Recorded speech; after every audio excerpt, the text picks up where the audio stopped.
तो प्यारे दोस्तों, देखते हैं हमें शुरू करना है टॉपिक ग्रोथ एंड डेवलपमेंट, यानी कि वृद्धि एवं विकास। ये मैंने एक माइंड मैप तैयार किया है कि हमें क्या सीखना है, या कहने का मतलब है पढ़ना क्या है। तो वृद्धि विकास में आप सबसे पहले हम यहाँ करेंगे इसका मीनिंग, फिर इनमें अंतर, डिस्टिंक्शंस और इसके प्रिंसिपल्स, एजुकेशनल इम्प्लीकेशंस। जो एजुकेशनल इम्प्लीकेशंस है ज़्यादातर क्वेश्चन यहीं से आते हैं। फिर फैक्टर्स हैं और थ्योरीज। थ्योरीज में आपको यहाँ कुछ शॉर्टकट लिखे दिख रहे हैं, CSM।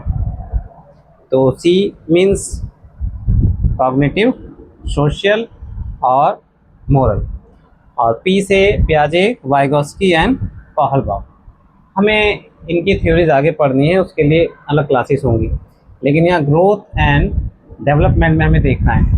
तो मैं सबसे पहले इसके अर्थ की बात करूँ, मीनिंग की बात करूँ। ग्रोथ एंड डेवलपमेंट अधिकतर दोनों को लगभग सेम ही माना जाता है। ग्रोथ से हिंदी में अर्थ आता है वृद्धि, और डेवलपमेंट से विकास। विकास का मीनिंग है आगे बढ़ना।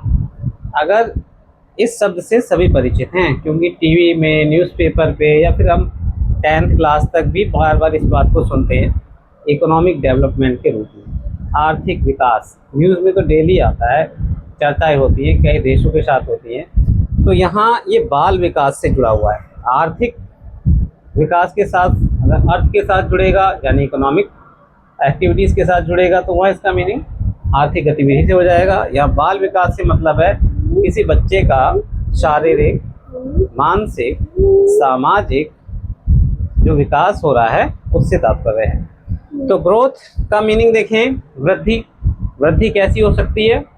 मात्रात्मक, क्वांटिटेटिव, मात्रात्मक। बच्चे की वृद्धि जो है एक समय तक होती रहती है और एक समय के बाद जाकर रुक जाती है, तो ये लिमिटेड है।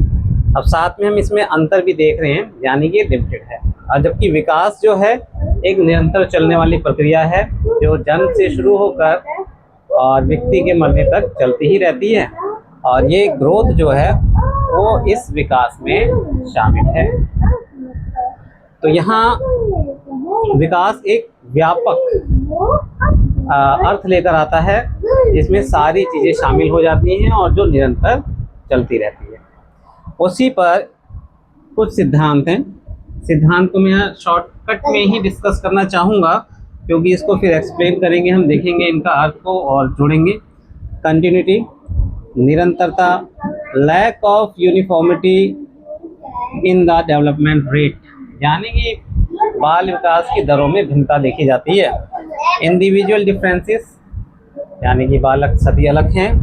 यूनिफॉर्मिटी ऑफ पैटर्न, यानी कि कुछ चीज़ें ऐसी हैं जिसमें पैटर्न देखा जाता है कि जैसे भाई 4 साल का बच्चा, 5 साल का बच्चा है, या गवर्नमेंट ने एक 6 साल की आयु निश्चित करती है कि फर्स्ट क्लास में, पहली कक्षा में उसका दाखिला लेना है। तो ये पैटर्न, कुछ पैटर्न फिक्स हैं। जनरल टू स्पेसिफिक, इसे हिंदी में स्थूल से सूक्ष्म भी कह सकते हैं। फिर नेक्स्ट है इंटीग्रेशन, एकीकरण की चीज़ें आपस में जुड़ी हुई हैं। ये शरीर और दिमाग एक दूसरे के साथ जुड़कर ही कॉम्बिनेटिव रूप से काम कर पाते हैं। नेक्स्ट है इंटर रिलेशन, एक दूसरे पे निर्भरता। हमारे शारीरिक इंटरनल और बाह्य चीज़ें भी एक दूसरे पर अंतर निर्भर हैं। सेफालॉक्यूडल एंड प्रॉक्सिमोडिस्टल, ये 2 शब्द हैं। हम आम बोलचाल की भाषा में इनका इस्तेमाल नहीं करते, लेकिन अगर हम इनका मीनिंग देखेंगे तो आप समझ पाएंगे कि सेफा से मीनिंग होता है सर, सर से पैर की ओर, और प्रॉक्सी से मतलब होता है नज़दीक। लेकिन कहाँ से नज़दीक? सेंटर से नज़दीक। सेंटर से जो नज़दीक है, तो ये प्रॉक्सिमोडिस्टल है। फिर है प्रेडिक्टेबिलिटी, यानी कि हम पहले बाल विकास के सिद्धांतों के आधार पर ये कह सकते हैं कि बाल विकास की जैसे भाषा सीखना, बोलना, चलना एक आयु के आधार पर आता रहेगा। फिर नेक्स्ट है स्पाइरल वर्सेस लीनियर। तो स्पाइरल मीन्स है कि बच्चा जो है बिल्कुल सीधे नहीं सीखता है, उसमें वो थोड़ा अपने सीखने में कुछ सुधार भी करता है तो वहाँ रुकता है और वो स्पाइरल रूप से चलता है। फिर एजुकेशनल इम्प्लीकेशन देखेंगे आप, जो क्लासरूम में बहुत ही फ़ायदेमंद है और साथ में यहाँ से भाई क्वेश्चंस भी बनते हैं। अब जब भी ये एक माइंड मैप भी आप समझ सकते हैं, इसे शॉर्टकट बना सकते हैं। जब भी आप ग्रोथ एंड डेवलपमेंट से रिलेटेड क्वेश्चंस देखेंगे तो ये चीज़ें तुरंत दिमाग में आनी चाहिए।